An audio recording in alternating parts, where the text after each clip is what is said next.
আপনি মাদকের কথা বলতেছেন তো ডিস্ট্রিক্ট ম্যাজিস্ট্রেটের সামনে বসে। স্যার এটা তো আমাদের আলোচনা করবো স্যার। এইটা না, আমরা মাদকের পক্ষে না, আমরা চাচ্ছি যে মাদকের বিপক্ষে, কিন্তু এটা তো সিস্টেমেটিক করতে হবে। যারা সাধু সন্ন্যাসী যারা ঘর বাড়ি ত্যাগ করেছে তাদের জন্য কি স্যার?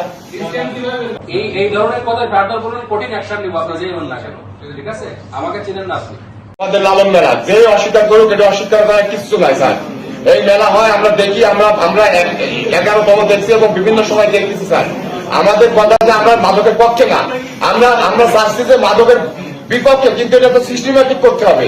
যারা সাধু সন্ন্যাসী যারা ঘর বাড়ি ত্যাগ করেছে তাদের জন্য কি স্যার? স্যার তাদের তো আমরা তো সংশোধন করবো, তারা আমাদের ইসলামের পথে দাওয়াত দেবো, শান্তির পথে দাওয়াত দেবো। আপনার নাম কি? স্যার আমার নাম মুস্তাফিজুর রহমান। মুস্তাফিজুর রহমান। জি স্যার। আপনি মাদকের কথা বলতেছেন তো ডিস্ট্রিক্ট ম্যাজিস্ট্রেটের সামনে বসে। স্যার এটা তো আমাদের আলোচনা করবো স্যার। এইটা না, এটা যে কত বড় ধৃষ্টতা, ঠিক আছে? স্যার এইভাবে নেবেন না। আপনি বুঝতে পারছেন, আপনি অ্যাডভোকেট। জি স্যার। এটা গণতান্ত্রিক দেশে এসে নেবেন না আপনি স্যার। কিসের অ্যাডভোকেটই করছেন? স্যার আমি সিটাগাং ইউনিভার্সিটি থেকে পড়াশোনা করছি, এলএলবি এলএলএম। আপনি জানেন না যে ডিস্ট্রিক্ট ম্যাজিস্ট্রেটের সামনে বসে আপনি একটা গুরুতর বিষয় কথা বলতেছেন, এইটু সেন্স তো আপনার নাই। হ্যাঁ, এটা এই ওনারা যে পণ্ডিত আমাদের সাধুরা আছেন, ওনারা বারবার বলেছেন এবং ইস্যু আছে যে মাদকের সাথে আমাদের লালন সাহেব যে জীবন আদর্শ, জীবন চরিত, তার সাথে কোনো বিন্দু মতো কোনো সম্পর্ক নেই। আপনি সেটার আবার সাফাই গাইতেছেন এখানে বসে বসে। না না আমি সাফাই না স্যার, আমার ব্যাখ্যাটা আপনি ভুল বুঝতেছেন হয়তো। আপনি জানেন না যে ডিস্ট্রিক্ট ম্যাজিস্ট্রেটের সামনে বসে আপনি একটা গুরুতর বিষয় কথা বলতেছেন, এইটু সেন্স আপনার নাই। হ্যাঁ,